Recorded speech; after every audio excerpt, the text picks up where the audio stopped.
مرحبا، هل بتتعرض للحفر من زملائك في العمل أو ما يسمى بدق المسامير؟ الدراسات بتقول لك يا صديقي إنه 75% من الموظفين تعرضوا لسلوك مؤذي من زملائهم في العمل. أزيدك من الشعر بيت، تخيل إنه في جامعتين اتحدوا عشان يعملوا بحث يدرس حالة الموظف مع زملائه في العمل وموضوع الخوازيق تحديدا. دراسة أجرتها جامعة جورج تاون وجامعة نوتردام، خلصت الدراسة إلى أنه 98% من الموظفين المشاركين في هذه الدراسة ذكروا إلى أنهم تعرضوا لسلوك مؤذي من زملائهم في العمل. 75% منهم تعرضوا لهذا السلوك من أحد زملائهم في العمل السنة اللي فاتت بس. والطعنات في الظهر وخصوصا أثناء العمل ومن زميلك في العمل لها تأثيرات سلبية كثير، أهمها إنها بتقلل الإنتاجية. الدراسات بتقول لك إلى إنه الضحية بتقل إنتاجيته أكثر من 66%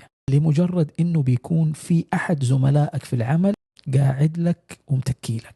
في دراسة ثانية أجريت على بعض الموظفين اللي تعرضوا للطعن من زملائهم في العمل، 48% منهم فقدوا الحماسة للعمل، 66% منهم قلت إنتاجيتهم، 50% منهم زادت احتمالية إنهم يتركوا العمل.